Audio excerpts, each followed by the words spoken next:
ചതുർത്ഥ സ്കന്ധം, 4ാவது സ്കന്ധത്തിലെ 8ാவது അധ്യായം ധ്രുവചരിതം. அது உண்டாகிறதுக்கான சிச்சுவேஷனையாக்கும் இதில் வர்ணிக்கப்படுறது. ஸ்வயம்புவ மனு அவரு ஸ்வயம்புவான பிரம்மாவோடு புத்திரனாக்கும். ஸ்வயம்பு அப்படின்னா பிரம்மாவை ஆரும் சிருஷ்டிச்சது கிடையாது. பிரம்மா பகவானோடு நாபியில இருக்கிற தாமரப்பூவிலேந்து தனியா உத்பவிச்சார். அதனாலேயே பிரம்மா அப்படிங்கிறது பகவான் பரபிரம்மம் தான். ஸ்வயம்புவான பிரம்மாவோடு புத்திரனாக்கும் ஸ்வயம்புவ மனு. மனுவோடு புத்திரனாக்கும் உத்தானபாத மகாராஜா. உத்தானபாத மகாராஜாவுக்கு சுனீதி அப்படின்னும் சுருஜி அப்படின்னும் 2 மனைவிகள் இருந்தா. சுனீதியோடு புத்திரனாக்கும் த்ருவன். சுருஜியோடு புத்திரன் உத்தமன். உத்தானபாத ராஜாவுக்கு சுருஜி கிட்டையும் சுருஜியோடு புத்திரனான உத்தமன் கிட்டையும் பாசம் ஜாஸ்தியா இருந்தது. ஒரு நாளைக்கு சுருஜியோடு புத்திரன் உத்தமன் அப்பாவான உத்தானபாத மகாராஜாவோடு மடியில ஏறி உக்காந்துட்டு இருந்தார். அந்த டைம்ல த்ருவன் அதை பார்த்து த்ருவனுக்கும் அப்பாவோடு மடியில ஏறி உக்காந்துக்கிறதுக்கு ஆசை உண்டாச்சு. ஆனா சுருஜி ரொம்ப கர்வத்தோடு கூடிட்டு த்ருவன் கிட்ட இப்படி சொன்னா, அப்பாவோடு மடியில உட்காரத்துக்கு உனக்கு யோக்கியதை இல்லை. அதுக்கு யோக்கியதை உண்டாகணுமானா என்னோடு புத்திரனாயிட்டு ஜனிச்சாதான் சாத்தியமாகும். நடக்காத விஷயத்துக்காயிட்டு ஆசையை வச்சுட்டு எந்த விதமான பிரயோஜனமும் இல்லை. அப்பாவோடு மடியில உட்காரணும் அப்படின்னாக்கா பகவானை பஜிச்சு என்னோடு புத்திரனாயிட்டு ஜனிக்கிறதுக்கான பாக்கியம் உண்டாக்கி எடுத்துக்கோ. அதல்லாதக்கு வேற வழி ஒன்றும் இல்லை. சித்தியோடு இன்சல்ட் பண்ற வாக்குகள் த்ருவனோடு சின்னஞ்சிறு பாலனான த்ருவனோடு ஹிருதயத்துல ஷார்ப்பான கூரம்புகளாயிட்டு தரச்சு கயறித்து அந்த பாலன் அப்பா பேசாம அமைதியா பார்த்துட்டு இருக்கிறத பார்த்துட்டு சங்கடம் ஜாஸ்தி ஆயிட்டு அழுதுண்டு அம்மையான சுனீதி கிட்ட ஓடி போனான். பெருமூச்சு விட்டுண்டு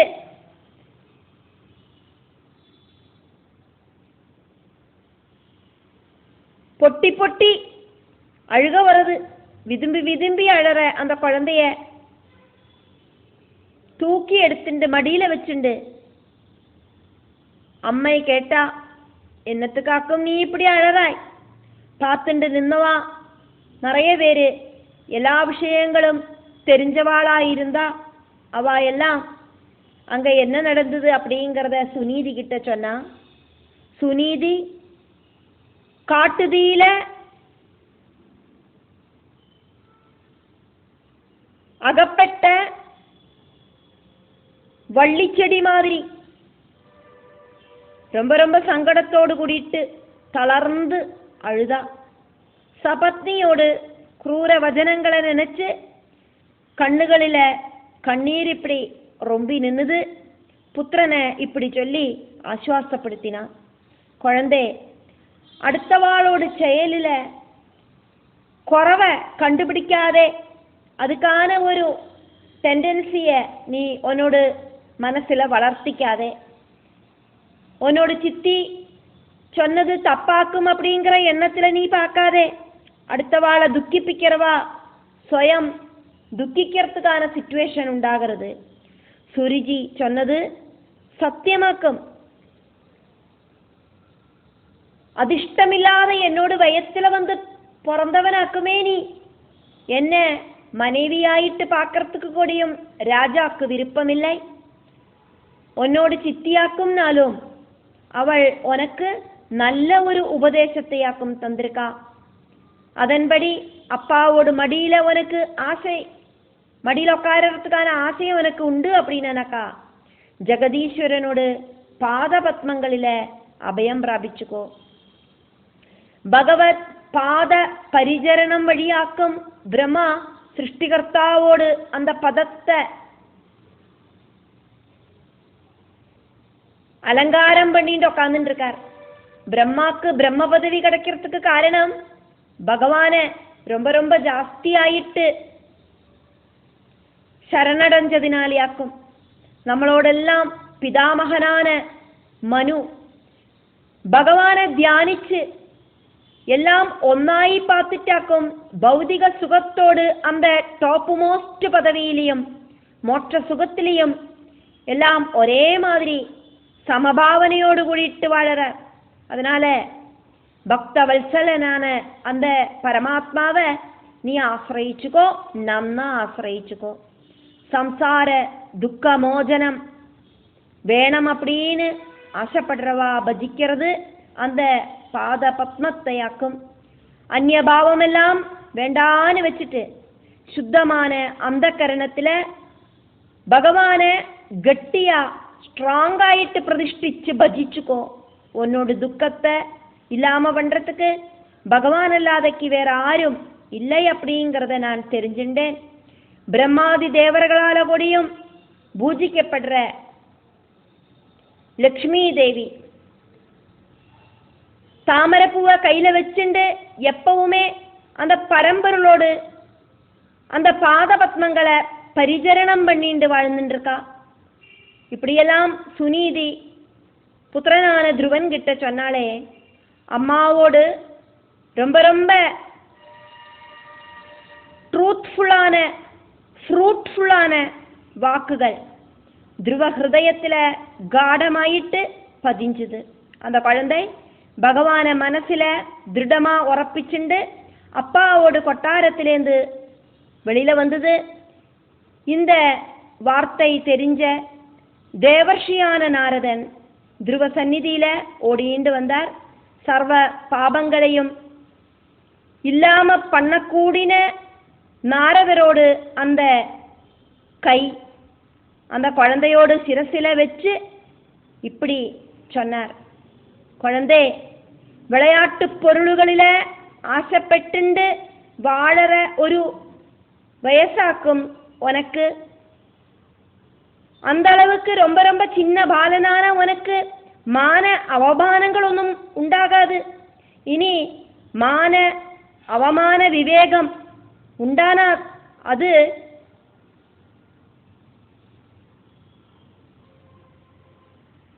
அவாவா செய்யற கர்ம வினைக்கு தகுந்த மாதிரி வர பிரமங்களாக்கும்.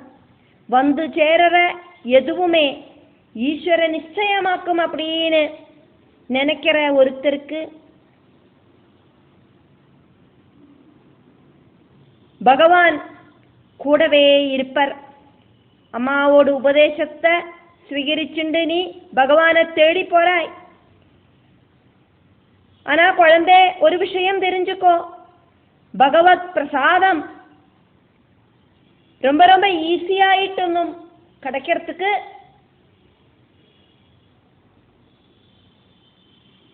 ஆருக்கும் முடியாது. கடின பிரயத்னம் செஞ்சாதான் பகவான தர்சனம் பண்றதுக்கு சாதிக்கும் அப்படின்னு நாரத மகர்ஷி துருவன் கிட்ட சொல்றார்.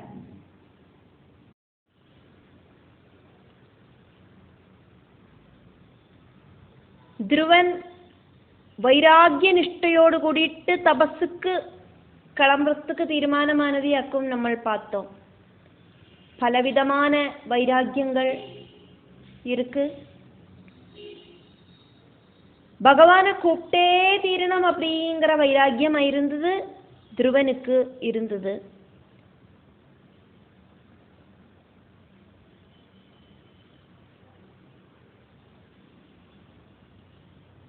சுனீதி புத்திரனுக்கான அனுகிரகங்களெல்லாம் கொடுத்து தபசுக்காயிட்டு யாத்திரை பண்ணினத பார்த்தோம். சுனிதி அழலை.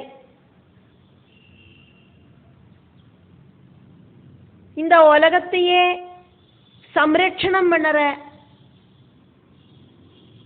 கருணை கடலான ஸ்ரீஹரியோடு புனிதமான கைகளில പുത്രനെ അർപ്പിക്കറേൻ அப்படின்னு മനസ്സിൽ സങ്കല്പിച്ച. എന്നിട്ട് പുത്രനോട് ശിരസില കൈവച്ച് അനുഗ്രഹവും பண்ணினா. ധ്രുവൻ தபசுக்கு போறார் அப்படிங்கிறத கேட்டு தெரிஞ்சுண்டு சுருஜி தன்னோட தோழிகளோடு கூட கைகொட்டி சிரிச்சா. വനത്തില போய் ஏதாவது சிங்கமோ புலியோ எல்லாம் அவனை தின்னுக்கும். அதுக்கப்புறமா அவன் திரும்பியே வரமாட்டான். அவனோட தொல்லையும் இல்லாம போயிடும். அகங்காரம் அவனுக்கு இருக்கு. அதனாலேயாக்கும் മഹാരാജാവോട് മടിയിലേറി ഒക്കാരണം അവൻ അടം പിടിച്ചാൻ. அவனோடு அந்த அகங்காரத்துக்கு சிங்கம் கடிச்சு திங்கிறது தான் சரி இப்படின்னெல்லாம் சொல்லி சுருஜி தோழிகளோடு கூடிட்டு സന്തോഷത്തോടു കൂടിയിട്ട് വാർത്തകളിലെ ഖുഷിയെ പ്രകടനപ്പെടുത്തിന. ധ്രുവൻ அப்படின்னா திருடநிச்சயம் இருக்கிறவர் அப்படின்னு அர்த்தம்.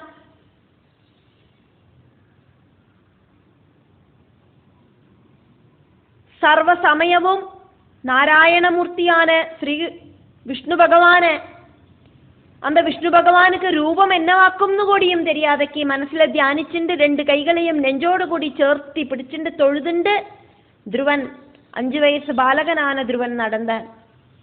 തപസ്സുனா என்னதாக்கும், தியானம்னா என்னதாக்கும். இந்த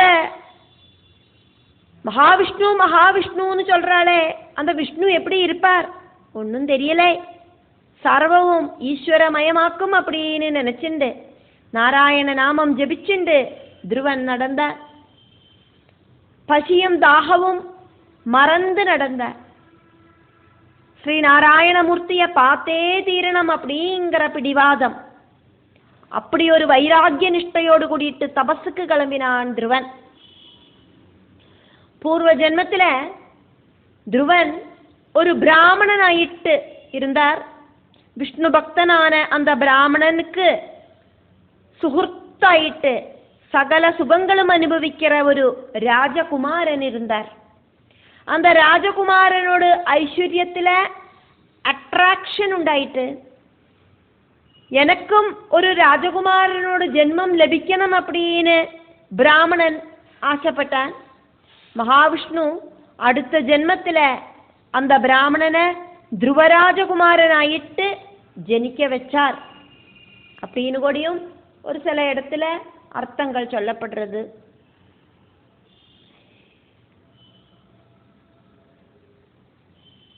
பகவானை பார்த்தே தீரணம் அப்படிங்கிற வைராகிய புத்தியோடு கூடிட்டு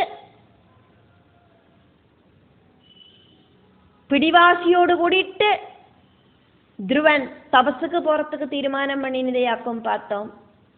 பலவிதமான வைராக்கியங்கள் உண்டு.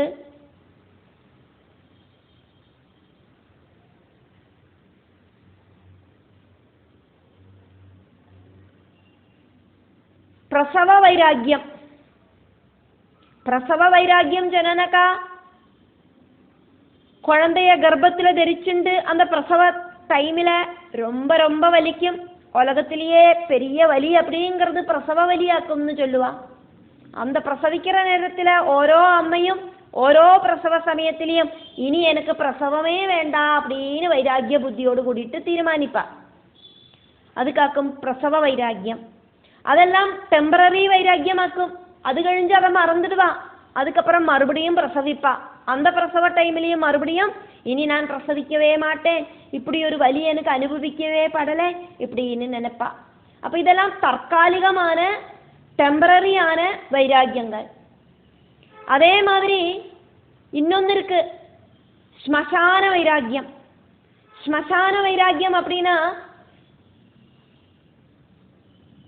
இஷ்ட பந்துமித்ராதிகள் இறந்து போறத அவளை சுடுகாட்டுக்கு கொண்டு போய் தகிப்பிக்கிற அந்த நிகழ்வை பார்க்கறத இனி எனக்கு ஜென்மமே வேண்டாம், இனி இந்த ஜென்மத்தில் நான் ஒரு தவறும் செய்ய மாட்டேன்னு சொல்லிண்டு அதை பார்க்கறவா மனசுக்குள்ள ஒரு திருட பிரதிஜை எடுத்துப்பா.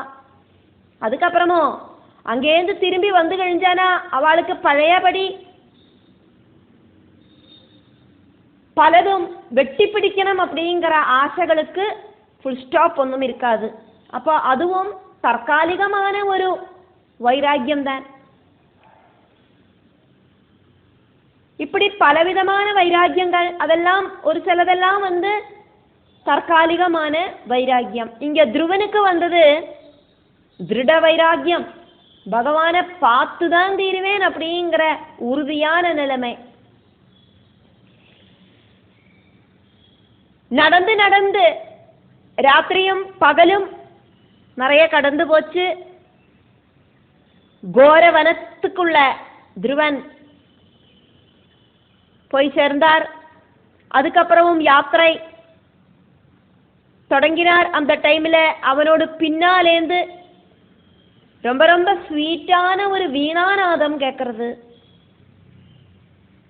அதோடு கூடிட்டு புத்ரா துருவா அப்படிங்கிற ஒரு சத்தமும் கேட்டது. பின்னால திரும்பி பார்த்தான். குழந்தையான துருவன் திவ்யனான ஒரு மகர்ஷி கையில வீணையுமாயிட்டு அங்க நிற்கிறார். துருவன் அந்த முனியோடு பாதத்துல விழுந்து நமஸ்காரம் பண்ணிட்டு கேட்டார், நீங்களாக்குமா பகவானான ஸ்ரீநாராயணன்? உங்களை பார்க்கறதுக்காக்குமா நான் இந்த வனத்துக்கு வந்திருக்கேன்? நான் நாராயணனை பிரத்யட்சப்படுத்தி வரங்கள் கேட்கறதுக்கு வேண்டிட்டாக்குமே ராஜகொட்டாரத்திலேருந்து வந்திருக்கேன். இப்ப நீங்கள் வந்து நிக்கிறே, உங்களை பார்க்கறதுக்கு முகமெல்லாம் ரொம்ப தேஜஸா இருக்கு. அப்படி ஆக்குமானா நீங்கள் ஆக்குமா பகவான் நாராயணன்? நாரத மகர்ஷி துருவனை பாசத்தோடு கூடிட்டு ஸ்பர்ஷிச்சுண்டு சொன்னார், புத்ரா நான் கிடையாது நாராயணன். அவரை நீ என்னத்துக்காக்கம் தேடுறாய்? சின்னஞ்சிறு பாலனா இருக்கிற நீ தன்னந்தனியா இந்த காடு வழியா எங்க போறாய்? நீ ஆராக்கும் அப்படின்னு எல்லாம் கேட்டார். துருவன் அழுதுண்டே சர்வ விவரங்களும் மகர்ஷிய தெரிவிப்பிச்சார்.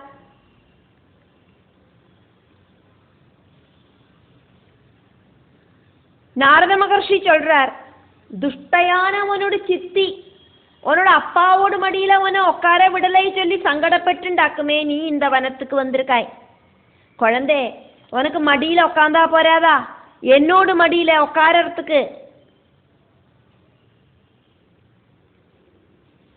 நான் அனுமதி தரேன். என் மடியில நீ உட்காந்துக்கோ அப்படின்னு சொல்றார். என்னோட பேரு நாரதன் அப்படின்னு ஆக்கும், நீ கேள்விப்பட்டிருப்பியே. துருவன் சொல்றார், நாரத மகர்ஷியா, அம்மா உங்களை நன்னா சொல்லியிருக்கா என்கிட்ட. உங்களோடு மடியில உட்காரத்துக்கு நான் யோக்கியன் கிடையாது. நான் அந்த அளவுக்கு புண்ணியம் ஒன்றும் செய்யலை.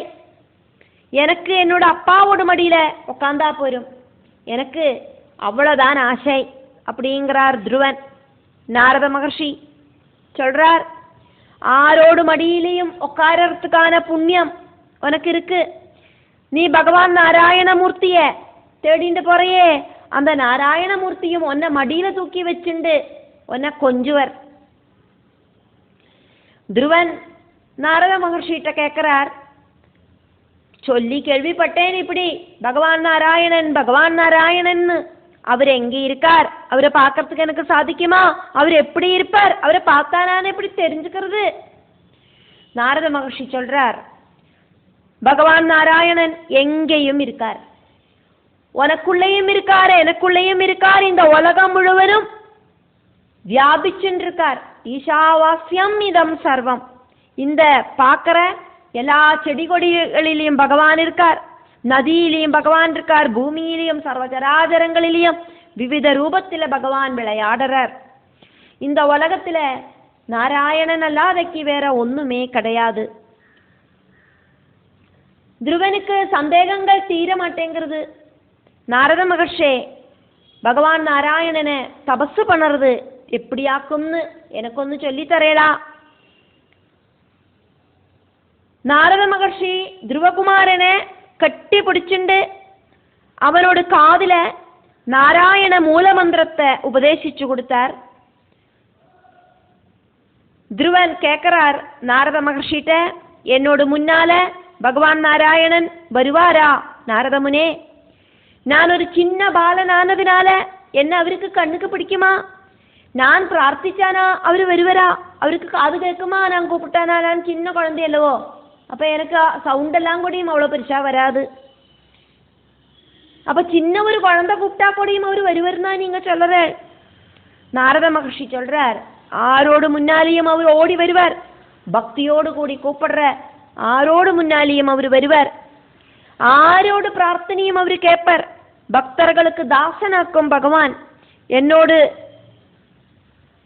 முன்னால நிற்கிற குழந்தையான உன்னோடு முன்னாலேயும் பக்தியோடு கூப்பிட்டானாக்கா அவர் வந்து உனக்கு எல்லாவித அனுகிரகங்களையும் கொடுப்பார் அப்படிங்கிறதுல எந்த விதமான டவுட்டும் இல்லை.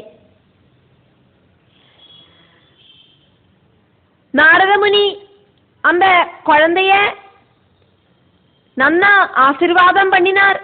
എന്നിട്ട് മനസ്സിലെ ചിന്തന பண்ணினார், நாராயணா நாராயணா பகவானே, இப்படி ஒரு பக்தி இந்த உலகத்தில் யாருக்காதும் இருக்குமா? அதுக்கப்புறம் துருவனையும் கூட்டிண்டு பக்கத்தில் இருக்கிற மதுவனத்துக்கு போனார் நாரதமுனி.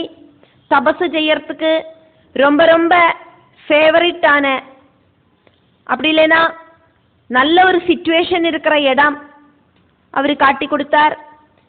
தபசோடு அனுஷ்டானங்களை படிப்பிச்சார். நாரத மகர்ஷியை குருவாயிட்டு സ്വീകരിച്ചു வணங்கினான் ധ്രുവൻ. തപസ് ആരംഭിച്ചാർ.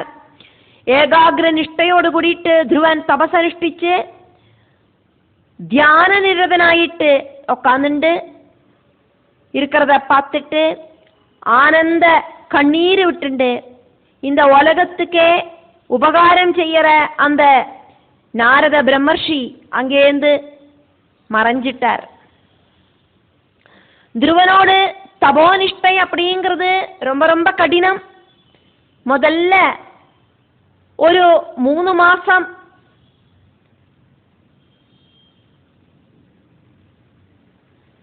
அதிகடினமான தபசாக்கம் செஞ்சது. 1 மாசம் ஃபுல்லா 3 நாள்கள் கூடறத்த மட்டும் கண்ணை திறந்து 4 பக்கமும் பார்த்து குளிச்சு தர்ப்பணாதி பூஜைகளெல்லாம் செஞ்சு ஏதாவது காய்களை சாப்பிட்டுட்டு மறுபடியும் தியானம், மறுபடியும் அடுத்த கண்ணு திறக்கிறது 3 நாள் கழியர்த்தியாக்கும். 2வது மாசத்துல 6 நாள்கள் முடியர்த்தியாக்கும். இதே மாதிரி கண்ணை திறந்து பார்த்து குளிச்சு காய்கறிகளை விட்டாச்சு, இப்போ இலைகளை மட்டும் சாப்பிட்டார். 3வது மாசத்துல 12 நாள்கள் கூடர்த்த கொஞ்சம் தண்ணி மட்டும் பானம் செஞ்சு தபசு பண்ணினார். 4வது மாசத்துல வாயு மட்டும் சுவாசிச்சு மூச்சு காத்து மட்டும் எடுத்துண்டு வாயு பட்சணமாயிட்டு எடுத்துண்டு தபச தொடர்ந்தார். 5வது மாசத்துல பஞ்சேந்திரியங்களை அடக்கி சர்வ பிராணங்களையும் சமஸ்த வாயுக்களையும் தனக்குள்ளேயே பிரணவத்தால அடக்கி நிப்பாட்டி ஸ்ரீ நாராயண மூலமந்திரம் தியானிச்சுண்டு ஆத்மயோகத்துல முழுகி லோகவாசிகளுக்கு மூச்சு முற்ற அளவுக்கு தபசு பண்ணினார். வாயு சலிக்காம ஆச்சு.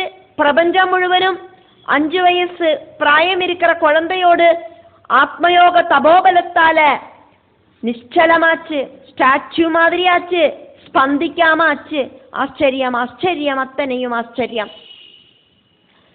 சர்வ மிருக பிராணி வர்க்கங்கள் அத்தனையும் மனுஷாலும் அதே மாதிரி தேவர்களும் எல்லாம் மூச்சு முட்டி நிற்கிறத பார்த்துட்டு பிரம்மதேவனும் பரமசிவனும் வைகுண்டத்துக்கு போனா இதுக்கு ஒரு பரிகாரம் உண்டாக்கணும் அப்படின்னு அனந்தசாயியான விஷ்ணுட்ட ரிக்வஸ்ட் பண்ணினா புன்னகையோடு கூடிட்டு மதுசூதனன் இப்படி சொன்னார்.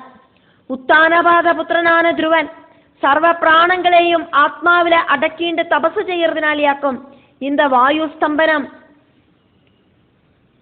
அப்படிங்கிறது எனக்கு தெரிஞ்ச மாதிரி உங்களுக்கும் தெரியுமே. இருந்தா கூட அவனுக்கு பிரத்யட்சமாயிட்டு முன்னால போய் நிக்கிறதுக்கு நான் இதா கிளம்பிட்டேன். அதன் வழியா இந்த பிரபஞ்சத்துக்கு வாயு ஸ்தம்பனம் இல்லாமவும் செய்யும். பரமசிவனையும் பிரம்மாவையையும் அனுப்பிவிட்டதுக்கு அப்புறம் பகவான் நாராயணன் கருடன் மேல ஏறி உக்காந்துட்டு துருவனோடு சந்நிதியில போய் சேர்ந்தார். அப்பவும் துருவன் அப்படிங்கிற 5 வயசு பாலகன் பிராணபந்தனம் செஞ்சுண்டு தியானத்துல லயிச்சுட்டு இருந்தார். கருணை கடலான தாமர கண்ணனான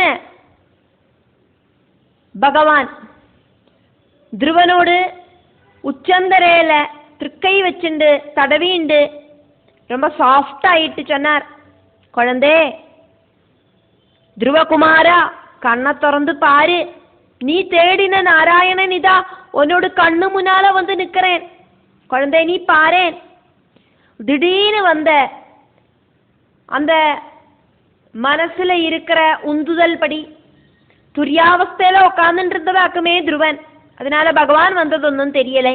அப்ப திடீர்னு துருவனுக்கு கண்ணை திறந்து பார்க்கணும் அப்படின்னு தோணினதால துருவன் சமாதியிலேந்து அந்த துரியாவஸ்தையிலேந்து எந்திருந்து கண்ணை திறந்து பார்த்தார். சங்கு சக்கர கதாபத்மங்கள் தரிச்ச 4 திருக்கைகளோடு கூடி இருக்கிற பகவான், நவரத்னங்களால அலங்காரம் பண்ணப்பட்டிருக்கிற பொன் கிரீடத்தோடு கூடி இருக்கிற பகவான், ஸ்ரீவல்சம் வட்சசில தரிச்சுண்டு இருக்கிற பகவான், கௌஸ்துப மணிய கண்டத்துல போட்டிருக்கிற பகவான், கனகாபரண விபூஷணங்களோடு கூடி இருக்கிற பகவான், மஞ்ச கலர்ல பட்டுடையாடை உடுத்தின் இருக்கிற பகவான், மேக சியாமள வர்ணத்தோடு கூடின சாட்சால் விஷ்ணு பகவான், புன்னகையோடு கூடிட்டு காருண்யத்தோடு கூடிட்டு இருக்கிற கடாட்சத்தோடு கூடிட்டு துருவனோடு முன்னாலதான் நின்று இருக்கார். துருவனுக்கு என்ன பண்றது ஏது பண்றதுன்னு தெரியலை. இம்மிடியேட் ஆயிட்டு குதிச்சு எந்திருந்தார். എന്നിട്ട് பகவானோடு பாதத்துல சாஷ்டாங்க நமஸ்காரம் பண்ணிண்டு பகவானோடு திருநாமங்களை சொல்லி ஸ்துதிச்சார். லக்ஷ்மி காந்தனாயிருக்கிற பகவான் நாராயணன் துருவனை பிடிச்சு எழுப்பி தன்னோட மடியில உட்கார வச்சுண்டு தடவி கொடுத்துண்டு இப்படி சொன்னார், துருவா உன்னோட அப்பாவோட மடியில உட்காரத்துக்கு நீ ஆசைப்பட்டாய். அதுக்கு உனக்கு சாதிக்காததினாலே ஆக்கமே நீ தபசு இருந்தாய். இப்போ இந்த உலகத்தையே காப்பாத்துற என்னோட மடியில நான் ஒன்ன உட்கார வச்சு கொஞ்சறேன். அதனால குழந்தை உன்னோட அப்பா ஒன்ன மடியில உட்கார வைக்கல அப்படிங்கிறத நினைச்சு நீ சங்கடப்பட வேண்டாம். இந்த உலகத்துல ரொம்ப ரொம்ப சிரேஷ்டமான ஒரு உன்னத ஸ்தானத்துல எல்லாரும் பூஜிக்கிற ஸ்தானத்துல உன்னை நான் இதா உட்கார வச்சிருக்கேன். உனக்கு என்ன வரமாக்கம் வேணும் அப்படிங்கிறத சொல்லு, சந்தோஷபூர்வம் நான் அதை தரேன். சுருஜியோடு வயத்துல பிறக்காதக்கு உனக்கு உத்தானபாதனோட புத்திரஸ்தானமோ ராஜத்துவமோ கிடைக்காது அப்படின்னு சொன்னதையும் நான் தெரிஞ்சுட்டேன். துருவகுமாரா 26,000 சம்பல்சரம் லோகத்துக்கே சாம்ராட்டாயிட்டு நீ இருப்பாய். அந்த சிம்ஹாசனத்தை வேற ஆருக்கும் உட்காரத்துக்கு யோக்கியதை இருக்காது. அப்படி ஒரு சிம்ஹாசனத்துல நீ உட்காருவாய். அதுக்காயிட்டு நான் இதா உன்னை அனுகிரகிக்கிறேன். பகவானே நாராயணா அப்படின்னு கூப்பிடுறார் துருவன். நீங்கள் சொன்னதொன்னும் எனக்கு வேண்டாம். என்னோட அப்பாவோட மடியில உட்காரத்துக்கு மட்டும்தான் எனக்கு ஆசை, வேற ஒன்றும் எனக்கு வேண்டாம். என்னோட அப்பாவோட மடியில உட்காரணும், அவ்வளவுதான்.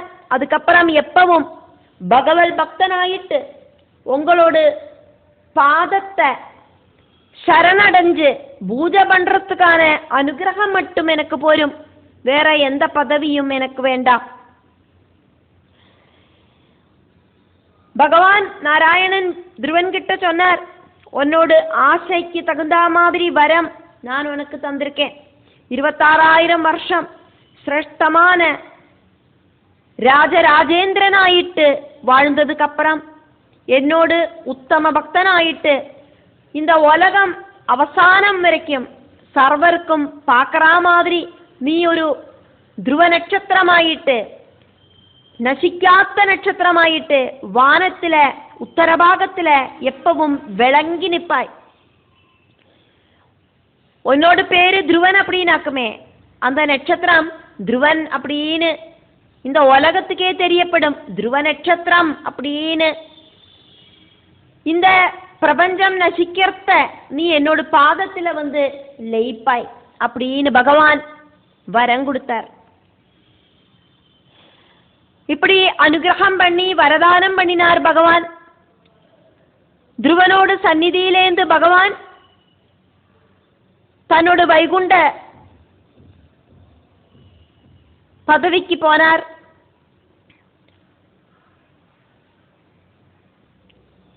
துருவனுக்கு அனுகிரகம் கொடுத்து டாப் மோஸ்ட் ஸ்தானத்தையும் கொடுத்த பகவான தேவர்கள் எல்லாம் பார்த்துண்டல்லவோ நின்னா, அவ எல்லாம் புஷ்பவிருஷ்டி பண்ணி துருவனை அப்ரிசியேட் பண்ணினான். துருவன் இம்மீடியட் ஆயிட்டு பகவானை பார்த்த குஷியில தபசெல்லாம் வேண்டான்னு வச்சுட்டு ஒரு பெரிய விஷ்ணு பக்தனாயிட்டு ராஜதானிக்கு திரும்பி போனார். முதல்ல துக்க கடல்ல முழுகி இருந்த அம்மாவை போய் பார்த்து பாதத்துல விழுந்து நமஸ்காரம் பண்ணி எல்லா விஷயங்களையும் சொன்னார். அம்மாவோடு அனுகிரகங்களையும் வாங்கிண்டு நேர அப்பா கிட்ட போனார். புத்திரன் கிட்ட காட்டின குரூரமான செய்திகளை நினைச்சு துக்கத்துல ஆழ்ந்து போன உத்தானபாதன் புத்திரனை பார்த்துட்டு தாங்க முடியாத சந்தோஷத்தோடும் பச்சாத்தாபத்தோடும் கூடிட்டு புத்திரனை கையில வாரி எடுத்து மடியில உட்கார வச்சு முத்தமிட்டு கண்ணீரால அபிஷேகம் செஞ்சார்.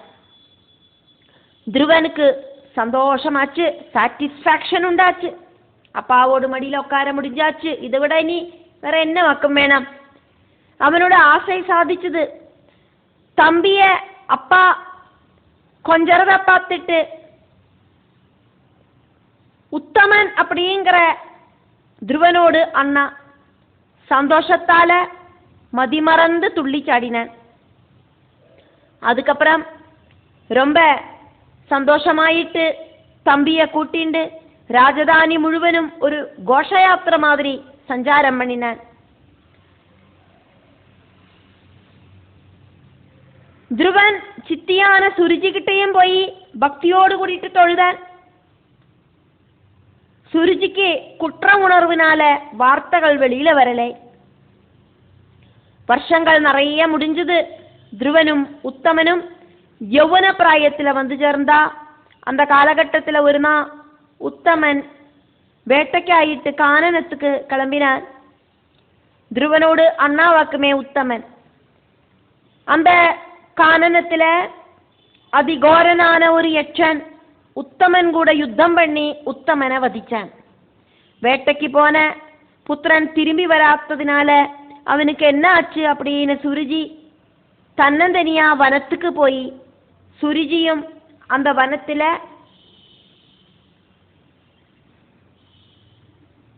காட்டுதீயில வெட்டு வெந்து மரிச்சா.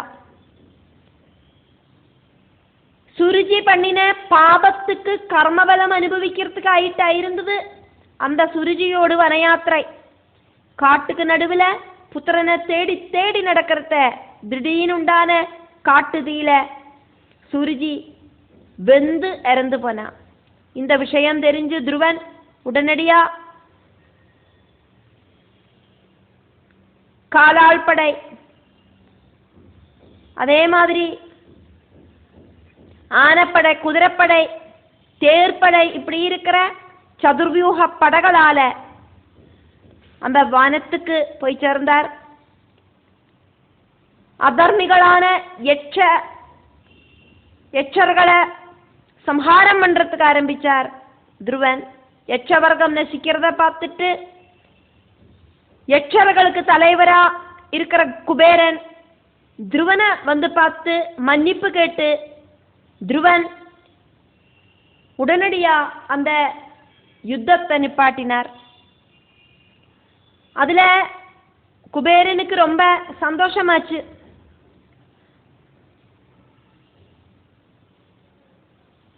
உத்தானவாதன் தன்னோடு மூத்த புத்திரனான சுனீதியோட புத்திரனான துருவனை ராஜாவாயிட்டு பட்டாபிஷேகம் செஞ்சு உட்கார வச்சதுக்கு அப்புறம் வானப்பிரஸ்தம் ஸ்வீகரிச்சு கானனத்துக்கு போய் தபசிருந்து பகவான சரணடைஞ்சார். துருவன் ராஜாவாயிட்டு வாழற காலத்துல சைசுமாரன் அப்படிங்கிற ராஜாவோட புத்திரியும் அழகியுமான பிரமி அப்படிங்கிற பெண்மணிய பாணிகிரகணம் செஞ்சா. துருவனுக்கு பிரமியில கல்பன் அப்படின்னும் வல்சரன் அப்படின்னும் 2 புத்திரர்கள் உண்டானா. 26,000 வருஷம் ராஜாவாயிட்டு பூமியில வாழறதுக்கான வரம் துருவனுக்கு கிடைச்சதுனால பத்னியோடு கூடிட்டும் புத்திரர்களோடு கூடிட்டும் துருவன் வாழ்ந்தார்.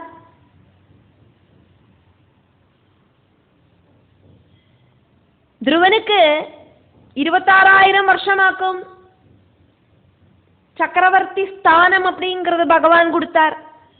அந்த அளவுக்கு ஆயுசு மனைவிக்கும் புத்திரர்களுக்கும் இருக்கலை. அதனால அவளுக்கான டைம் முடிஞ்சோன்னா அவ இறந்து போனா. துருவன் அதுக்கப்புறமா நிறைய சஹசிரம் மത്സരங்கள் 100 நிறைய வருஷங்கள் பத்னியும் புத்திரர்களும் ஒன்றும் இல்லாதக்கு பகவத் பக்தியில மட்டும் லயிச்சு ஜீவிச்சார். கடைசி காலம் வந்ததை தெரிஞ்சுண்டு அதுக்கப்புறமா ராஜ்யம் பரிக்கிறதுக்கு ஒரு குமாரன் உண்டாகிறதுக்காயிட்டு அவரு வாயுபுத்திரியான இடாதேவிய திருமணம் பண்ணினார். அதுல உல்கலன் அப்படிங்கிற ஒரு புத்திரன் துருவனுக்கு ஜனிச்சார். வார்த்தக்கிய காலத்துல துருவன் உல்கலனை இந்த பூமியோடு அதிபதியாயிட்டு வாழிச்சதுக்கு அப்புறம் இந்த உலக ஜீவிதமே வெறுத்து கானனவாசத்தை സ്വീകരിച്ചാர்.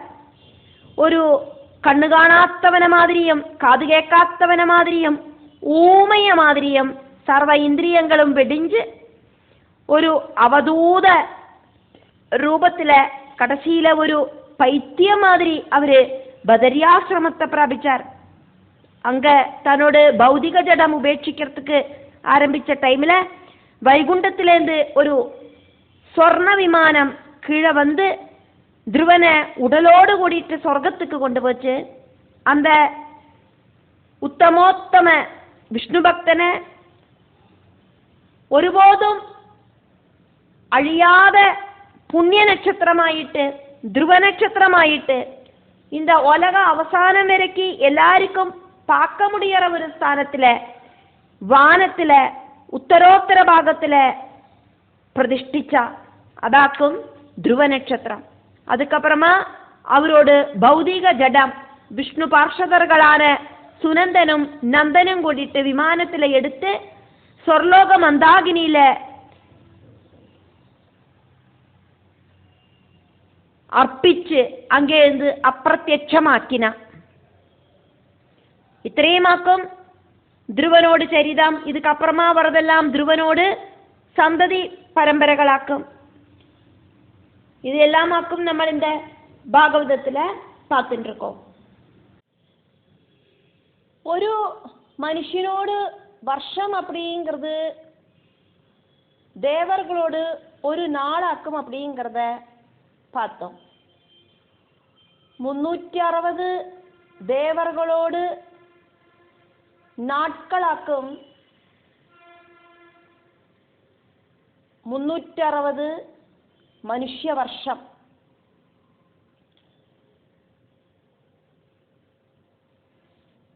അതാണത് 360 ദേവദിനമാക്കും ദേവറുകൾക്ക് ഒരു വർഷം. അതാണത്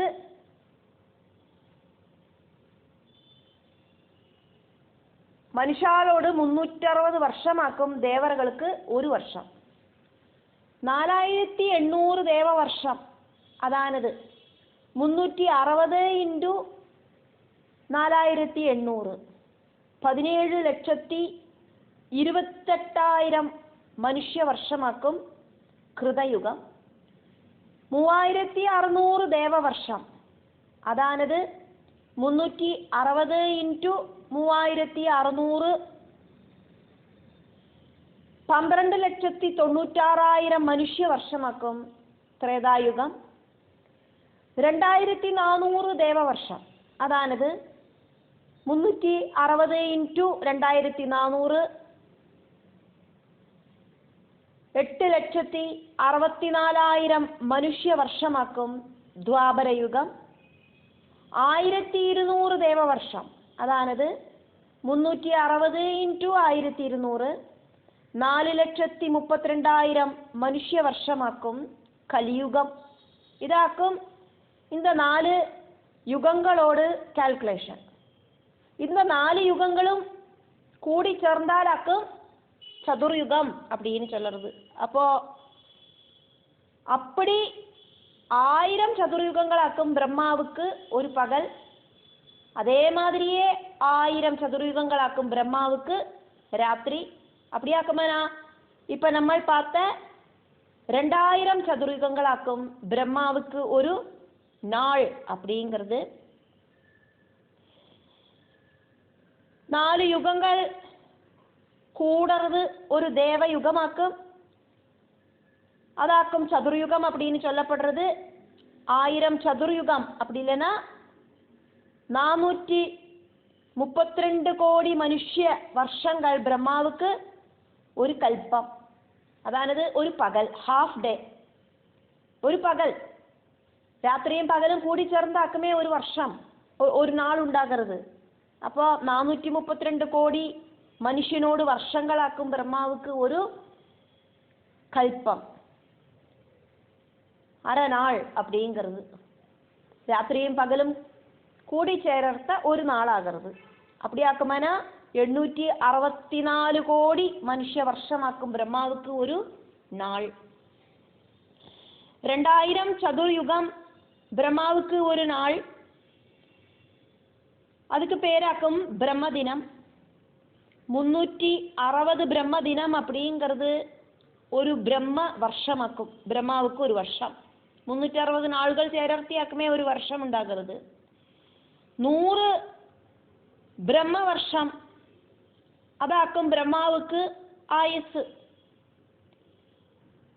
അതാ മനുഷ്യനോട് വർഷത്തിലെ കാൽക്കുലേഷൻ പண்றத 3,11,004 കോടി മനുഷ്യവർഷങ്ങൾ ഇത്രയുമാക്കും ബ്രഹ്മാവോട് ആയുൾ. അപ്പോഴാക്കും ബ്രഹ്മപ്രളയം ഉണ്ടാകരുത്. இந்த டைம் அப்படிங்கிறது மகாவிஷ்ணுவுக்கு ஒரு நிமிஷமாக்கும். அப்படிங்கிற கால்குலேஷனையாக்கும் நம்ம பார்த்தோம்.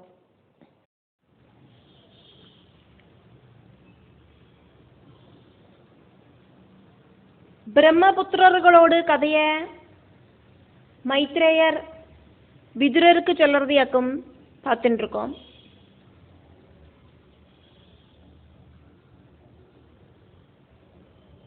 பிரம்மாவோடு ராத்திரியாக்கும் நைமித்திக பிரளயம், பிரம்மாவோடு பகல் அப்படிங்கிறது கல்பம்.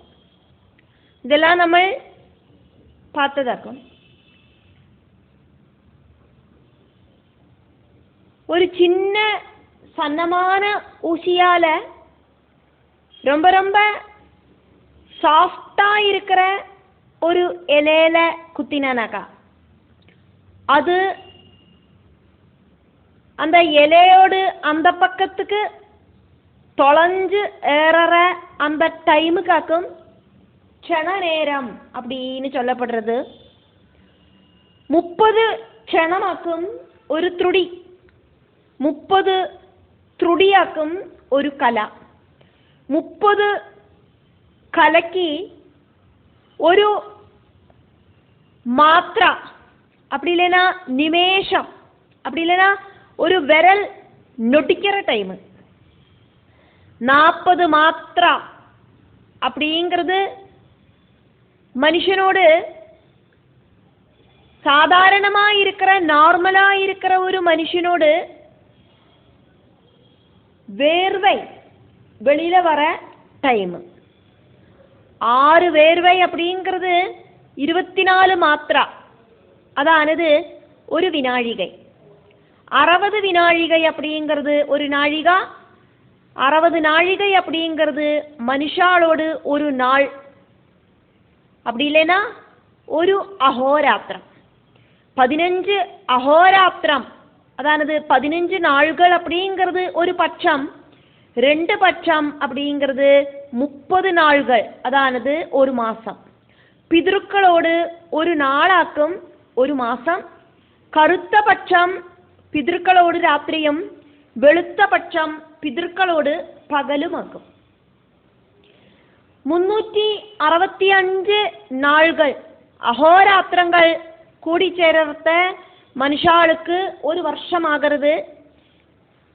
മേഷമാസത്തിലേന്ത് മീനമാസം വരയ്ക്കും 12 മാസം, അതിൽ മകരമാസത്തിലേന്ത് 6 മാസം ഉത്തരായനം,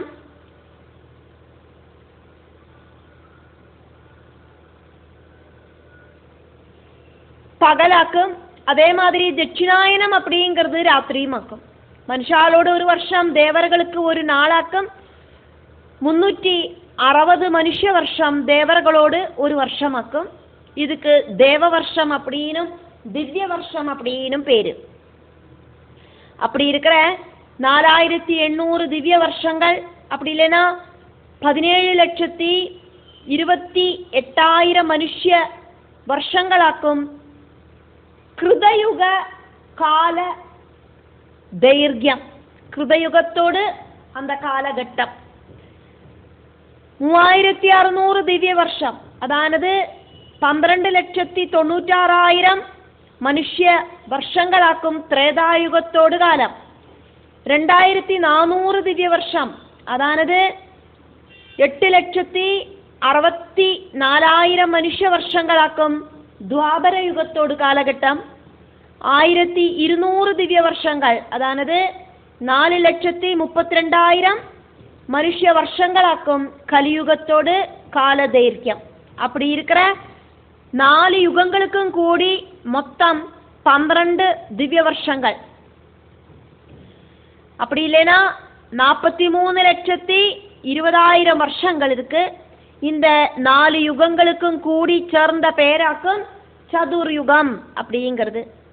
அப்படி இருக்கிற 1000 சதுர்யுகங்களோட காலம் அப்படிங்கிறது பிரம்மாவோடு ஒரு பகலாக்கும். அந்த பகல் முடிஞ்சானா அவரு தூங்க போயிடுவர். அந்த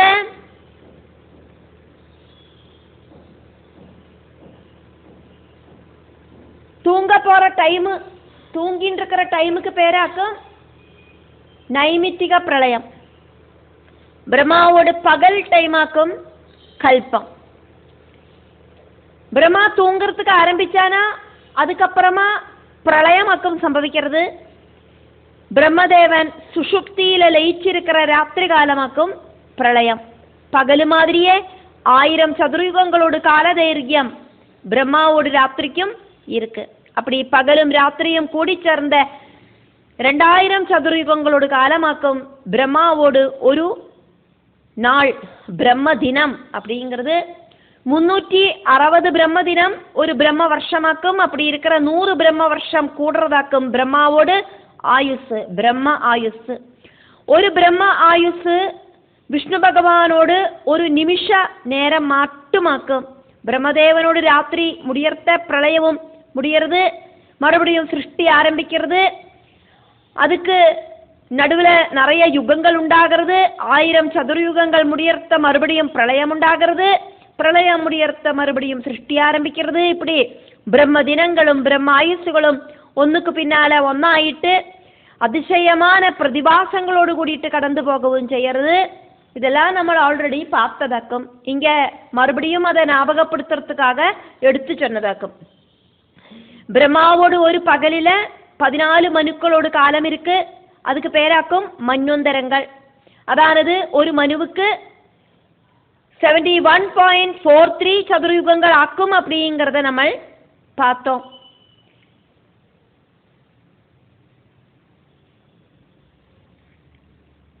$43,20,000 ഇൻറ്റു 71.43 ഇതാക്കും മനുഷ്യനോട് വർഷത്തിൽ அதை കാൽക്കുലേറ്റ് பண்ணினா உள்ள കാലഘട്ടം. പ്രളയകാലത്തിലെ സർവവും വെള്ളத்துக்கு അടിയില തണ്ണിക്ക് അടിയിലായിരുന്നോണ് ലോകരക്ഷകനാன വിഷ്ണു ഒരു ശിശുവോട് വടുവില ഒരു അരയാലിലെ തണ്ണിയില കട്ടവരല വായില പോട്ടുണ്ട് പടുത്തുണ്ട് കിടந்தார். அவரோடு பொக்கிலேருந்து ஒரு செந்தாமரை பொட்டி விரிஞ்சு அதிலேருந்து பகவானோடு அம்சமே ஆன பிரம்மதேவன் உண்டானார். சர்வவும் பிரளய சாகரத்தில் முழுகி கிடந்த அந்த டைமில் நான் எப்படி உண்டானேன், இந்த தாமரை பூவோட உற்பத்தி எங்கேந்தாக்கும் இப்படி இருக்கிற தேடலில் பிரம்மா 4 பக்கத்துக்கும் முகத்தை திருப்பி பார்த்ததுனால பிரம்மாவுக்கு 4 முகங்களும் 8 கண்களும் எல்லாம் உண்டாச்சு. ஆச்சரியத்தோடு கூடிட்டு பிரம்மா மறுபடியும் அந்த தாமரத்தண்டு வழியா கீழே இறங்கி தேடினார். ஆரம்பம் எங்கேன்னு பார்க்கறதுக்கு அப்போ கிடைக்காத அந்த தர்சனம் பிரம்மா அவரோட முயற்சியை கைவிட்டு பகவானை மனசுல தியானிச்சோன கிடைச்சது. திவ்ய மோகனமான வைகுண்டத்தையும் ஆனந்தன் அப்படிங்கிற மெத்தையில சைச்சின் இருக்கிற அந்த ஆதிநாராயணனையும் பார்த்து பிரம்மா நமஸ்காரம் பண்ணினார். பகவான் கொடுத்த திவ்ய தர்சனத்தோடு மகிமையால சிருஷ்டி நடத்துறதுக்கு பிரம்மா ஆரம்பிச்சார். சிருஷ்டி நடத்துறதுக்கு பிரம்மாவுக்கு ஆജ്ഞை கொடுத்தது பகவானாக்கும். அதோடு கூடிட்டு வேதங்களையும் பகவான் உபதேசிச்சு கொடுத்தார். பகவானோடு நாபியிலேந்து உண்டான தாமரப்பூவிலேந்து உத்பவிச்ச സ്വയംഭൂவான பிரம்மா முதலாக 14 லோகங்கள் இன்க்ளூடாக இருக்கிற சொர்க்கம் பூமி பாதாளம் அப்படிங்கிற 3 பிரதான லோகங்களை சிருஷ்டிச்சார். திரிலோகம் திரிபுவனம் இப்படியெல்லாம் இருக்கிற நாமங்களும் அதுக்கு உண்டாச்சு.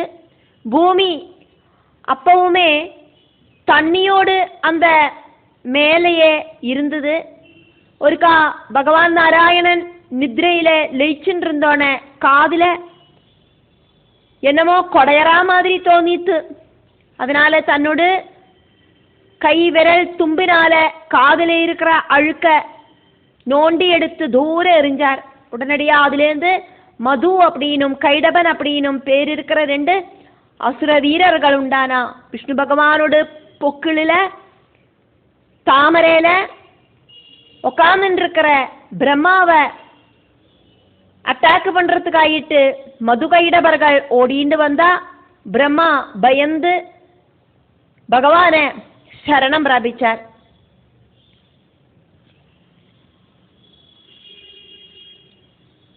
பிரம்மாவை காப்பாத்துறதுக்காயிட்டு அந்த அசுரர்களை பகவான் நாராயணன் தன்னோடு தொடைய மேல உட்கார வச்சு சுதர்சன சக்கரத்தால கொன்னுட்டார்.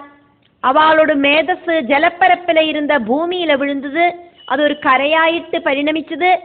மேதஸ்லேருந்து உயர்ந்து வந்ததால இந்த பூமிக்கு மேதினி அப்படிங்கிற பேரும் கிடைச்சது. அதுக்கப்புறமா பிரம்மா விஷ்ணுதேவனை தியானிச்சுண்டு சனகன் சனந்தன் சனாதனன் சனல்குமாரன் இப்படி இருக்கிற 4 குமாரர்களை சிருஷ்டிச்சார். பிரம்மாவோட முதல் சிருஷ்டியாக்கும் இது. அதுக்கப்புறமா அவாகிட்ட சிருஷ்டி நடத்துறதுக்கு ஆஜ்ஞாபனம் கொடுத்தார். எப்பவுமே பக்தியில மட்டும் லயிச்சுன்னு இருக்கிற அவ சிருஷ்டி பண்றதுல அவளுக்கு இன்ட்ரெஸ்ட் இருக்கலை. தன்னோட புத்திரர்களான சனகாதிகள் பிரம்மா சொன்னதை கேட்காததுல பிரம்மாக்கு கோபம் வந்தோன அந்த கோபத்திலேருந்து புரிகப்பொடிக்கு நடுவிலேருந்து மிருடன் அப்படிங்கிற சிவ அம்சம் இருக்கிற ருத்ரன் உத்பவிச்சார். அந்த ருத்ரன் 3 கண்கள் இருக்கிற ருத்ரன் விபின்ன ரூபிகளான 11 ருத்ரர்களாயிட்டு பிரம்மாவோடு முன்னால வந்து நின்னார். மனு, மன்யு, மகாதேவன், மகான், சிவன், ருதத்வஜன், உருரேதசு, பவன், காலன், வாமதேவன், திருதவிரதன் இப்படின்னு ஏகாதச ருத்ரர்கள் உண்டானா. அதுக்கப்புறமா தி, விருத்தி, அசனா, உமா, நியுத்து, சர்பிசு, இடா, அம்பிகா, இராவதி, தீட்சா இப்படின்னு 11 கன்னிகைகளையும் பிரம்மா சிருஷ்டிச்சார். அந்த ஏகாதச ருத்ரர்களுக்கு பத்னிகளாயிட்டு இந்த கன்னிகைகளை பிரம்மா கொடுத்தார். அதுக்கப்புறமா சிருஷ்டிக்கு தேவையான ஹிருதயம், கண்ணு, மூக்கு, காது, நாக்கு, தொக்கு இப்படி இருக்கிற பஞ்சேந்திரியங்களும் மனநேந்திரியங்களையும் கொடுத்தார். இனியுள்ள சிருஷ்டி கர்மங்களை செய்யறதுக்கு ஏகாதச ருத்ரர்கள் கிட்ட பிரம்மா ஆஜ்ஞாபனை பண்ணினார். அதுக்கப்புறமா அவ சிருஷ்டி ஆரம்பிச்சா. அவளோட சிருஷ்டிகளில இந்த பிரபஞ்சமும் பயந்து போற மாதிரி பயங்கர ரூபிகளா இருக்கிற ருத்ரமூர்த்திகளாயிட்டு அவ சிருஷ்டி பண்ணினா. அதை பார்த்து பிரம்மாவுக்கே பயம் வந்துடுத்து. மிருடனோட சிருஷ்டிய நிப்பாட்டுறதுக்கு சொன்னார் பிரம்மா. அதுக்கப்புறமா பிரம்மா சிருஷ்டி ஆரம்பிச்சார். பிரம்மாவோடு சரீரத்தில் இருக்கிற அவயவங்களிலேருந்து அவரு சிருஷ்டி பண்ணினார். மனசுலேருந்து மரீஜியையும், கண்ணிலேருந்து அத்திரியையும், முகத்திலேருந்து அங்கிரசையும், கர்ணங்களிலேருந்து புலஸ்தியனையும், நாபியிலேருந்து புலகனையும், கையிலேருந்து கிருதுவையும், தொக்கிலேருந்து பிருகுவையும் சிருஷ்டிச்சார். பிரம்மாவோடு மானச புத்திரர்களாக்கும் இவா எல்லாரும் அப்படின்னு சொல்லப்படுறது. அதுக்கப்புறமா அவரோட பிராணலிலேருந்து வசிஷ்டனும், வலது காலோடு பெருவிரலிலேருந்து தட்சனும், மடியிலேருந்து நாரதனும், வலது பக்கம் இருக்கிற ஸ்தனத்திலேருந்து தர்மதேவனையும், நிழலிலேருந்து கர்தமனையும், அழகிலேருந்து சரஸ்வதியையும், வியர்ப்பிலேருந்து ஜாம்பவானேயும், ஞான சுத்தியிலேருந்து கர்கனையும் சிருஷ்டிச்சார். இவர் எல்லாரும் பிரம்ம சந்ததிகளாயிட்டு சொல்லப்படுறது. சரஸ்வதியை சிருஷ்டிச்சோன அந்த தேவியோடு அழக பார்த்து பிரம்மாவுக்கு அட்ராக்ஷன் உண்டாச்சு, காமபீடை உண்டாச்சு. சனகரும் தட்சனும் அதை பார்த்து அதர்மபரமான பாபவிகாரம் இருக்கக்கூடாது அப்படின்னு அப்பாவுக்கு உபதேசம் பண்ணினா. ஆத்ம ஞான போத உதயம் உண்டான அந்த பிரம்மா அவளோட உபதேசத்தை ஸ்வீகரிச்சார். புத்ரி அப்படிங்கிற பாவத்துல புத்ரி வாத்சல்யத்தோடு கூடிட்டு சரஸ்வதிய தன்னோடு கூட எப்பவும் இருக்கிற மாதிரி வசிக்க வச்சார். அதுக்கப்புறமா பிரம்மதேவன் தன்னோட தட்சிண பாகத்தில் இருக்கிற சரீரத்திலேருந்து புருஷனையும், வாமபாகத்திலேருந்து இருக்கிற சரீரத்திலேருந்து ஸ்திரீயையும் சிருஷ்டிச்சார். சுவாயம்புவ மனு அப்படின்னும் சதரூபை அப்படின்னும் அவளுக்கு பேரு போட்டார். அவ 2 பேரும் திருமணம் பண்ணிட்டு அவளுக்கு 2 புத்திரர்களும் 3 புத்திரிகளும் ஜனிச்சா. 2வது புத்திரியான தேவஹூதி அப்படிங்கிற கன்னிகைய பிரம்மதேவனோடு நிழலிலேந்து உண்டான கர்தமன் திருமணம் பண்ணினார். 3வது புத்திரியான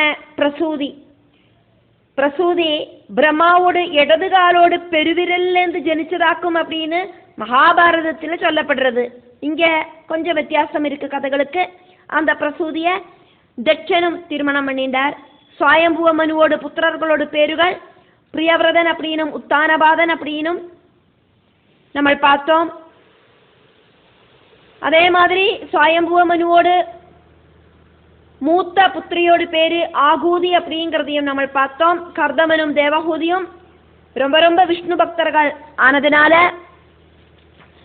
அவளோட பக்தியோடு பலமாயிட்டு அவளுக்கு 9 சல்குண சுபாவம் இருக்கிற புத்திரிகளும் ரொம்ப ரொம்ப சிரேஷ்டனா இருக்கிற கபிலன் அப்படிங்கிற புத்திரனும் உண்டானதாயிட்டுலாம் நம்ம பார்த்தோம். இப்ப நம்ம பார்க்கறது பிரம்மபுத்திரர்களோடு கதையை மைத்ரேயர் மைத்ரேயர் விதுரருக்கு வர்ணிக்கிறதையாக்கும் பார்த்துட்டு இருக்கோம். மகாபாரத கதைக்கும் மகாபாகவத கதையிலையும் இந்த பிரம்மபுத்திரர்களோட பேருகளில கொஞ்சம் கொஞ்சம் மாற்றங்கள் இருக்கு அப்படின்னாலும் அதுல இருக்கிற அர்த்தங்கள் எதுவும் மாறறதில்லை.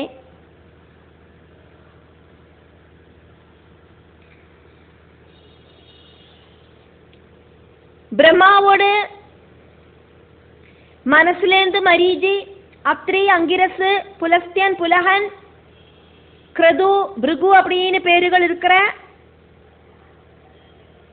சப்தரிஷிகள் உண்டானா அப்படிங்கிறத நம்ம பார்த்தோம். அதுக்கப்புறம் கர்தமன், தர்மதேவன், ஜாம்பவான், வசிஷ்டன், தட்சன், நாரதன், கர்கன், சரஸ்வதி இப்படி இருக்கிற 8 பேரும் கூடி பிரம்ம சந்ததிகளாயிட்டு உத்பவிச்சா அப்படிங்கிறதையும் நம்ம பார்த்தோம். பூமத்தியத்திலேருந்து ஜனிச்ச 11 ருத்ரர்களோட பேர்களை நம்ம பார்த்தோம். மகாபாரதத்தில் சொல்லப்படுறது அந்த பேர்கள் மிருகவியாதன், சர்வன், நிமிருதி, அஜன், அஹிர்புத்தி, பினாகி, பவனன், அஜபாலன், கபாலி, ஸ்தானு, பவன் இப்படின்னு இவ எல்லாருமே சிவனோட அம்சத்திலேருந்து உண்டானவாளாக்கும் அப்படின்னு சொல்லப்படுறது. பிரம்மபுத்திரனான கர்தமனுக்கு கர்தம பிரஜாபதிக்கு தேவஹூதி அப்படிங்கிற பத்னியில 9 புத்திரிகள் உண்டாச்சு. அவளோட பேர்கள் கலா, அனசூயா, ஸ்ரத்தா, ஹவிர்பூவு, கதி, கிரியா, கியாதி, அருந்ததி, சாந்தி இப்படின்னு.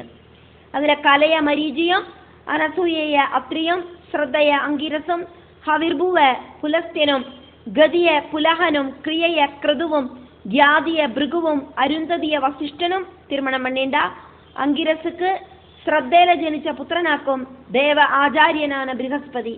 அத்ரி மகர்ஷிக்கு அனசூயில தாபசர்களான நிறைய புத்திரர்கள் உண்டானா.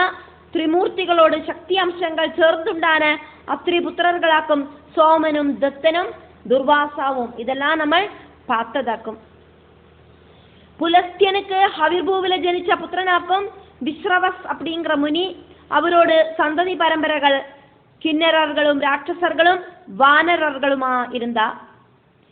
வைஸ்ரவணன், ராவணன், கும்பகர்ணன் இவா எல்லாரும் விஸ்ரவஸோடு புத்திரர்களாக்கும். புலகனுக்கு கதியில உத்பவிச்ச சந்ததிகள் கிம்புருஷர்களும் சிம்ஹ வியாக்ராதி வன்னிய மிருகங்களுமாயிருந்தது. கிருதுவுக்கு கிரியையில ஜனிச்ச சந்ததி பரம்பரைகள் ஆகாசஜாரிகளாயிருக்கிற பட்சிகளும் பறவைகளுமாயிருந்தது. பிரம்மாவோடு இடது பக்க ஸ்தனத்திலேருந்து அதர்மன் அப்படிங்கிற துஷ்ட புத்தி இருக்கிற புத்திரன் உண்டானான் அப்படிங்கிறதையும் நம்ம பார்த்தோம். அந்த துஷ்ட புத்திரனிலேருந்து நிறைய ராட்சச வர்க்கங்கள் பெருகி வர்த்திச்சது. வருணபத்னியான ஜேஷ்டையோடு புத்திரர்களை முழுவதும் அவன் கொன்னான். கடைசியில சுரையும் சுரநந்தியும் அப்படிங்கிற 2 புத்திரிகள் மட்டும் வருணனுக்கு மிச்சம் வந்தது. பிரம்மாவிலேருந்து குரோதா அப்படிங்கிற ஒரு பெண்மணி உண்டாச்சு. அவளுக்கு 9 பெண் குழந்தைகள் ஜனிச்சது. அதிலேருந்து மிருகங்களும் பட்சிகளும் சர்ப்பங்களும் பெற்று பெருகி வர்த்திச்சது. சிருஷ்டி கண்டினியூஸ் ஆயிட்டு தொடர்ந்தது. பிரம்மபுத்திரனான தட்சன் ஜனிச்சது. அவரோடு வலது காலில இருக்கிற பெருவிரல்லேந்தாக்கும் அப்படிங்கிறத நம்ம பார்த்தோம். இடது காலில பெருவிரல்லேருந்து அழகாயிருக்கிற ஒரு கன்னிகையும் ஜனிச்சா. அவளோட பேரு பிரசூதி அப்படின்னு நம்ம பார்த்தோம். தட்சன் அவளை பாணிகிரகணம் செஞ்சார் அப்படிங்கிறத பார்த்தோம். அவளுக்கு 50 பெண்கள் உண்டானா அப்படிங்கிறத பார்த்தோம். அதுல 10 பேரை தர்மதேவனுக்கு கல்யாணம் பண்ணி கொடுத்தா. அவளோட பேர்கள் யதாக்கிரமம் கீர்த்தி, லக்ஷ்மி, திருதி, மேதா, புஷ்டி, சுத்தி, கிரியா, புத்தி, லஜ்ஜா, மதி இப்படின்னு. மிச்சம் இருக்கிற பொன் குழந்தைகள்ல 27 பேரை சந்திரனுக்கு கல்யாணம் பண்ணி கொடுத்தா. அவளோட பேர்கள் அஸ்வதி முதல் ரேவதி வரைக்கும் இருக்கிற 27 நட்சத்திரங்களோடு சான்ஸ்கிரிட் பேர்களாக்கும். மிச்சம் இருக்கிற 13 புத்திரிகளை மரீஜி புத்திரனான கஷ்யபனுக்கு திருமணம் பண்ணி கொடுத்தா. அதுக்கப்புறமா தட்சனோட புத்திரர்களாயிட்டு அஷ்டவசுக்கள் ஜனிச்சா. தரன், துருவன், சோமன், அகன், அனிலன், அனலன், பிரத்யுஷன், பிரபாசன் இப்படின்னு அவளோட பேரு, அஷ்டவசுக்களோட பேரு. அதுல பிரத்யுஷனோட புத்திரன் தேவலன் அப்படிங்கிற மாமுனியாக்கும். 8வது வசுவான பிரபாசன் ப்ரஹஸ்பதியோடு சகோதரிய திருமணம் பண்ணினார். அவரோட புத்திரனாக்கும் விஸ்வகர்மா அப்படிங்கிற தேவசிற்பி. നമ്മളിതാ ഓട്ടമാ ഒന്ന് பார்த்துட்டு போகவாக்குமே சேரும். விரிஞ்சனோடு அதானது பிரம்மாவோடு இடது பக்க ஸ்தானத்திலேந்து அதர்மன் உண்டானது மாதிரி வலது பக்க ஸ்தானத்திலேந்து தர்மதேவன் உண்டானார். தர்மதேவனிலேந்தாக்கும் காமதேவன் உண்டானது. காமதேவனோட பத்னி ரதி அப்படிங்கிற அழகியாக்கும். கஷ்யபன் பாணிகிரகம் பண்ணின 13 தட்சபுத்திரிகளோடும் பேருகள் நம்ம பார்த்ததாக்கும். இருந்தாலும் இங்க மறுபடியும் ஒன்று ஓட்டமா பார்க்கலாம். அதிதி, திதி, தனு, கலா, அனாயுஷா, சிம்ஹிகா, முனி, குரோதா, த்ருவா, வரிஷ்டா, கத்ரு, வினதா, கபிலா. அதிதி 12 குழந்தைகளை பிரசவிச்சா. அவளோட பேருகள் மித்ரன், சக்கரன் அதானது இந்திரன், வருணன், பகன், திவஸ்வான், சவிதாவு, அம்சன், அரியமன், தாதாவு, துவஷ்டா, விஷ்ணு, பூஷாவு. கஷ்யபன், கர்தமன், தட்சன் இவாளிலேருந்து நிறைய சந்ததி பரம்பரைகள் எல்லாம் வர்த்திச்சதுனால இவாளை பிரஜாபதிகள் அப்படின்னு சொல்லப்படுறது. கஷ்யப பிரஜாபதி, கர்தம பிரஜாபதி, தட்ச பிரஜாபதி இப்படின்னு. இவாளை பிரஜாபதிகள் சொல்றதுக்கு காரணம் இவ பிரஜா சிருஷ்டிகள் நடத்தினதுனாலேயாக்கும். அதிதி 12 குழந்தைகளை பிரசவிச்சா அப்படின்னும் அந்த 12 குழந்தைகளோட பேரையும் நம்மளை பார்த்தோம். அந்த 12 குழந்தைகளுக்கு துவாதச ஆதித்யர்கள் அப்படின்னு ஒட்டுமொத்தமாக சொல்லப்படுறது. எல்லாரும் ரொம்ப தேஜஸ் இருக்கிறவாளாக்கும், ரொம்ப எபிலிட்டி இருக்கிறவாளாக்கும், அதிதியோட சந்ததி பரம்பரைகளாக்கும், தேவர்கள் அத்தனை பேரும். அதனால அவ ஆதிதேயர்கள் அப்படின்னு சொல்லப்படுறது அவளை. அதுல சவிதாவு அப்படிங்கிற புத்திரனோட பத்னி தொஷ்டி அப்படிங்கிற ஒரு கந்தர்வ ஸ்திரீயாக்கும், பெண் குதிரையோடு ஆகிருதியாக்கும் அவளுக்கு உள்ளது. தேவர்களோடு டாக்டர் வைத்தியர்களான அஸ்வினி தேவர்கள் ஜனிச்சது அவளிலேந்தாக்கும். அஸ்வரூபிணியிலேந்து குதிரையோடு ரூபத்திலேந்து ஜனிச்சாலியாக்கும் அஸ்வினி தேவர்கள் அப்படின்னு அவளுக்கு பேர் வந்தது. விஷ்ணு பகவான் வாமனனாயி அவதரிச்சது அதிதியோடு புத்திரனாயிட்டாக்கும். அதே மாதிரி ஸ்ரீகிருஷ்ண பகவானோடு அம்மாவும் அப்பாவுமான தேவகியும் வசுதேவரும் அந்த அதிதியும் கஷ்யபனுமாக்கும். அவளோடு அடுத்த ஜென்மமாக்கும் அது தேவகியும் வசுதேவரும். திதியோடு குழந்தைகளை அசுரர்கள் அப்படின்னு சொல்லப்படுறது. திதியோடு மூத்த புத்திரனாக்கும் ஹிரண்யகசுபு. அவருக்கு பிரஹ்லாதன், சம்ஹ்லாதன், பாஷ்கலன், சிபி இப்படி இருக்கிற 5 புத்திரர்களும். பிரஹ்லாதனுக்கு சும்பன், நிசும்பன், விரோஜனன் இப்படின்னு 3 புத்திரர்களும் உண்டானா. அதுல விரோஜனனோட புத்திரனாக்கும் ஃபேமஸான மகாபலி. மகாபலிக்கு 100 புத்திரர்கள் உண்டானா. அதுல மூத்த புத்திரனாக்கும் பாணன். பாணனோட புத்திரியான உஷைய கிருஷ்ண பௌத்திரனான அனிருத்தன் திருமணம் பண்ணினார். கஷ்யபனோடு 3வது மனைவியான தனுவோடு புத்திரர்களையும் வம்சத்தையும் தானவர்கள் அப்படின்னு கூப்பிடப்படுறது. விப்ரஜித்தி, சம்பரன், நமுஜி, கேசி, கேதுமான், விஷபர்வாவு, விரூபாட்சன் இப்படி இருக்கிற 40 குழந்தைகள் தனுவுக்கு உண்டாச்சு. அவளும் அவளோட சந்ததி பரம்பரைகளும் அசுரர்களை மாதிரியே ஆட்சி பண்ணினா. விஷபர்வாவோட புத்திரியான சர்மிஷ்டையோட புத்திரனாக்கும் சிரேஷ்டனான புருவம்ச ஸ்தாபகனா இருக்கிற புரு. 4வது மனைவியான சிம்ஹிகைக்கு ராகு தொடங்கின 3 புத்திரர்கள் ஜனிச்சா. அவளும் அசுர அம்சமாயிருந்தது. 5வது பத்னியான குரூரக்கு பிரலம்பன், நரகன், சகடன் தொடங்கின 10 புத்திரர்கள் உண்டானா. அவளும் அவளோட பரம்பரையும் அசுர வர்க்கத்துல சேர்ந்ததாக்கும். 6வது மனைவியான அனாயுஷையோட புத்திரர்கள் விருத்ரன் தொடங்கின எல்லாரும் அசுர வர்க்கத்துல இன்க்ளூட் ஆக்கும். தேவர்களை துவேஷிக்கிறவாளாக்கும். 8வது மனைவியான கலைக்கு விநாசனன், விவர்தனன் இப்படி இருக்கிற புத்திரர்கள் ஜனிச்சா. அவளை காலகேயர்கள் அப்படின்னு சொல்லப்படுறது. அவளும் தேவர்களை துரோகிக்கிற அசுரர்களை மாதிரியே இருந்தா. அதே மாதிரி 8வது மனைவியான கத்ருவோடு சந்ததிகள் அனந்தன், வாசுகி, தட்சகன், காளியன் இப்படி இருக்கிற சர்ப்பங்களா இருந்தது. சுரசா அப்படிங்கிற ஒரு புத்திரியும் ஜனிச்சது. அஸ்திக மாதா ஜகல்காரு அவளோட புத்திரி கிடையாது. அதை இங்க தனியா எடுத்து சொல்லப்படுறது. வினதையோடு மக்கள் அருணன், கருடன், வாருணி இப்படி இருக்கிற 6 பேர் இருந்தா. அதுல அருணன் கத்ருபுத்திரியான சுரசைய கல்யாணம் பண்ணிண்ட.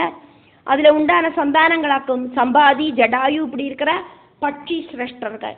முனியோடு புத்திரர்களாய் இருக்கிற சித்திரரதன், உக்ரசேனன், கலி தொடங்கின 16 பேர் தேவ கந்தர்வர்களாய் இருந்தா. பிராதையோடு குழந்தைகள் தேவர்களுக்கு ஈக்குவலாக இருந்தா. மகாத்மியம் இருக்கிற அப்சரஸ்களாக இருந்தா. வரிஷ்டகி, ரம்பா, அலம்புசா, மிஸ்ரகேசி, மனோரமா இப்படி இருக்கிற 12 பெண் குழந்தைகளும், ஹஹா, ஹுஹு, தும்புரு இப்படி இருக்கிற 3 ஆண் குழந்தைகளும் ஜனிச்சா. அவ தேவவர் கந்தர்வ வர்க்கத்தில் பெற்ற தேவர்களுக்கு பிரியமான ஆளுகளாயிருந்தா. கபிலையோடு குழந்தைகள் கந்தர்வர்கள், அப்சரசுகள், சர்ப்பங்கள், பட்சிகள், பசுக்கள், புண்ணிய மிருகங்கள், பிராமண மருத்துக்கள், ருத்ரர்கள் இப்படி இருக்கிற எல்லா வர்க்கத்திலையும் இருக்கிறவாளாயிருந்தா. இப்படி சர்வ ஜீவஜாலங்களோடும் ஜனனத்துக்கு காரணமாக்கும் கஷ்யபன். அதனாலயாக்கும் அவருக்கு கஷ்யப பிரஜாபதி அப்படின்னு பேரு வந்தது. யோசனை பண்ணி பார்த்தானா எல்லாரும் சகோதரர்களாக்கும் இந்த உலகத்துல. இதே மாதிரி பிரஜாபதிகள் வழி பிரம்மாவோடு சிருஷ்டி விலாசத்தால தேவர்களும் அசுரர்களும் கந்தர்வ கிண்ணறர்களும் அப்சரசுகளும் மனுஷரும் மிருகங்களும் சர்ப்பங்களும் சஸ்ய விருட்சலதாதிகளும் எல்லாமா சேர்ந்து இந்த பிரபஞ்சம் அப்படிங்கிறது உண்டாச்சு அப்படிங்கிறதையாக்கும் சொல்லப்படுறது. அதையாக்கும் நம்ம பார்க்குறோம். அதுக்கு முன்னோடியாயிட்டு நம்ம இதை கொஞ்சம் பார்த்தோம், அவ்வளோதான். இப்போ நம்ம 1வது ஸ்லோகம் பார்க்குறோம்.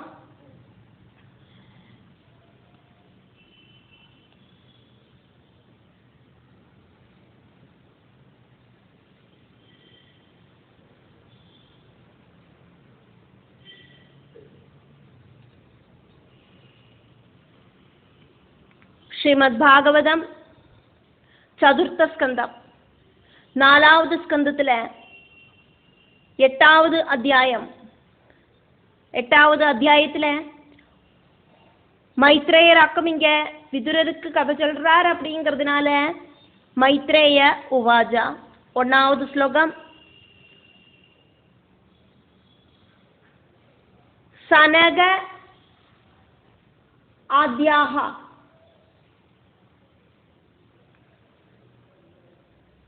நாரதஹ ச ரிபுஹ ஹம்சஹ அருணிஹி யதிஹி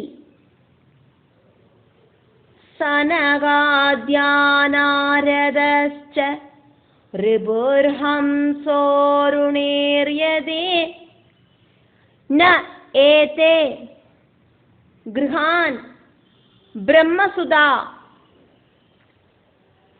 ஹி ஆவசன் ஊர்த்வரேதசஹ ஹ்யாவசன் ஊர்த்வரேதசஹ சனகாத்யா நாரதஸ்ச ரிபுர்ஹம்சோருணேர்யதே நைதே கிருஹான் பிரம்மசுதா ஹ்யாவசன்னூர்த்வரேதசா.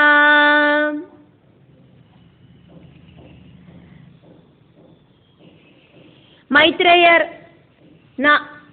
விதுரர்கிட்ட சொல்றது யாக்குமே பார்க்கிறோம். பிரம்மாவோடு புத்திரர்களான சனகாதிகளும் அதே மாதிரி நாரதன், ஹம்சன், ஆருணி, யதி, ரிபு இப்படி இருக்கிறவாளும் திருமணம் பண்ணிக்காத்ததால நைஷ்டிக பிரம்மச்சாரிகளாயிருந்தா. அதனால அவளுக்கு கார்ஹஸ்தியம் அப்படிங்கிற கார்ஹஸ்தியாசிரமம் அவா ஸ்வீகரிக்கலை அப்படிங்கிறத சொல்றார். பிரம்மபுத்திரர்களோடு கதை மைத்ரேயர் விதுரருக்கு சொல்றது யாக்குமே பார்த்துட்டு இருக்கோம். சுவாயம்புவ மனுவோடு புத்திரிகளான ஆகூதி, தேவஹூதி, பிரசூதி இவாளோடு சரிதம் சொன்னோன, தேவஹூதியோடு பெண் குழந்தைகளோடு கணவர்கள் பிரம்மபுத்திரர்களாக்கும் அப்படிங்கிறத நம்ம பார்த்தோம். பிரம்மபுத்திரன் தட்சன், சுவாயம்புவ மனுவோடு புத்திரி பிரசூதி.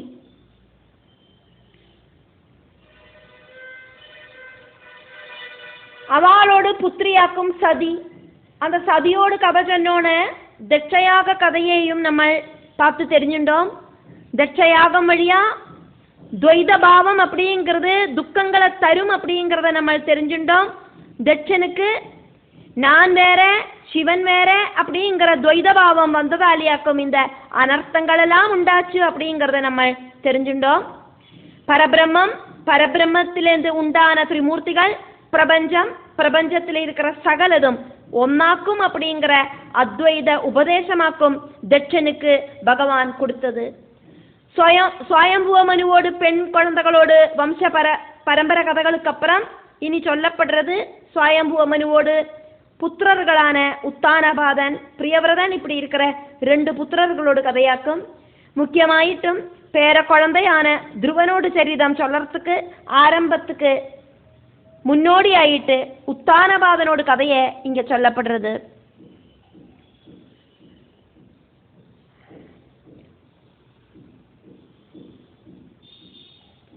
പ്രവൃത്തി മാർഗം സ്വീകരിക്കാതെക്ക് നിവൃത്തി മാർഗം സ്വീകരിച്ച് സന്യാസം സ്വീകരിച്ചവാളാക്കും നൈഷ്ഠിക ബ്രഹ്മചാരികൾ.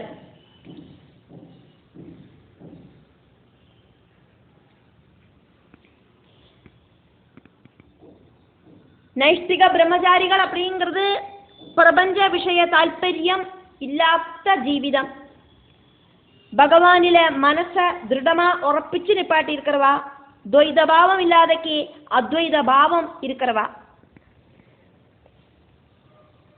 கிரகான் ந ஆவசன், கிரகஸ்தாசிரமத்தை அவ ஸ்வீகரிக்கலை, திருமணம் பண்ணிண்டு குடும்ப ஜீவிதத்தை ஸ்வீகரிக்கலை. ഊർധ്വരേതസഹ, നൈഷ്ഠിക ബ്രഹ്മചാരികളാക്കും അവ, ഊർധ്വരേതസ്സുകളാക്കും അവ. അവളോട് രേതസ് വീര്യം பூமியில பதிக்காம அவளோட சரீரத்துக்குள்ள மேலுக்கு உயர்ந்து அந்த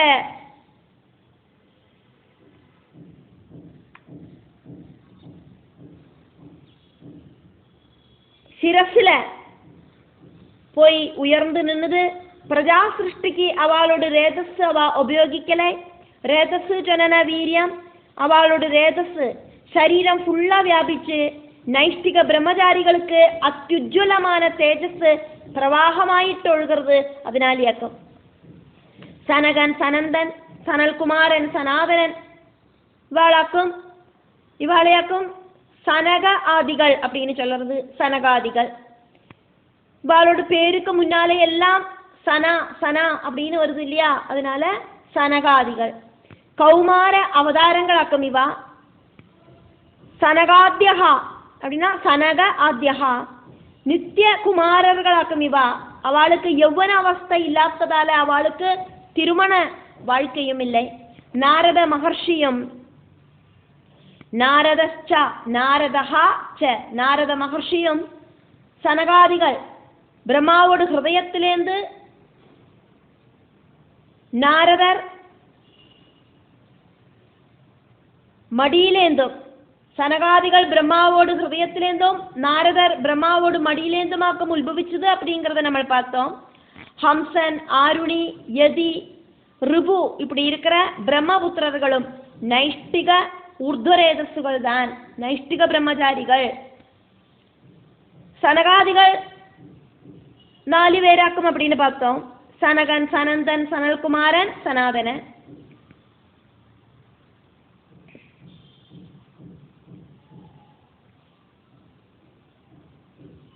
நாரதர் இப்போ சனகாதிகள் 4 பேரும் நாரதரும் சேர்த்தினா 5. அதுக்கப்புறமா ஹம்சன், யதி, ஆருணி, ரிபு, இப்படி மொத்தம் 9 பேர். அவளுக்கு திருமண வாழ்க்கை அப்படிங்கிறது இல்லாததினால அவ நைஷ்டிக பிரம்மச்சாரிகள். குடும்ப ஜீவிதம் இல்லாததால வம்ச பாரம்பரியமும் அவளுக்கு இல்லை அப்படின்னு சொல்லிட்டு ஆரம்பிக்கிறார் மைத்ரேயர் விதுரருக்கு கதை சொல்லறதுக்கு. பிரம்மாவோடு புத்திரர்களோடு கதையாக்குமே இங்க சொல்லப்படுறது. அந்த பிரம்மா புத்திரர்களில் முதல்ல நைஷ்டிக பிரம்மச்சாரிகளை எடுத்து சொல்லிட்டு அவளுக்கு வம்ச பரம்பரைகள் இல்லை அப்படிங்கிறத சொல்லிட்டு ஆரம்பிக்கிறார். பிரம்மசுதாஹா, பிரம்மாவோடு புத்திரர்களாக்கும் இப்ப பார்த்த இந்த 9 பேரு.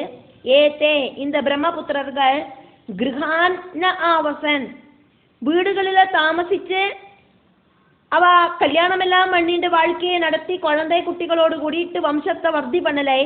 நைஷ்டிக பிரம்மச்சாரிகள் ஆனதினால அவ வம்சத்தை வர்த்தனை பண்ணலை. பிரஜா சிருஷ்டி நடத்துறவாளோடு ரேதஸ் கீழையாக்கம் ஒழுகிறது. நைஷ்டிக பிரம்மச்சாரிகளோட ரேதஸ் அந்த வீரியம் அப்படிங்கிறது சரீரம் ஃபுல்லா வியாபிச்சு அவளுக்கு தேஜஸை கூட்டுறது. சரீரம் ஃபுல்லா அந்த தேஜஸ் வியாபிச்சு ரேதஸ் வியாபிச்சு உச்சந்தரையில போய் எத்துறது சரீரம் வழியா. அவளுக்கு அவளோட முகத்தையும் சரீரத்தையும் எல்லாம் பார்த்தாலே ஒரு தேஜஸ் ஜொலிச்சு நிற்கிறத காணறதுக்கு சாதிக்கும். அதையாக்கும் இந்த ஸ்லோகத்துல மைத்ரேயர் விதுரருக்கு சொன்னது.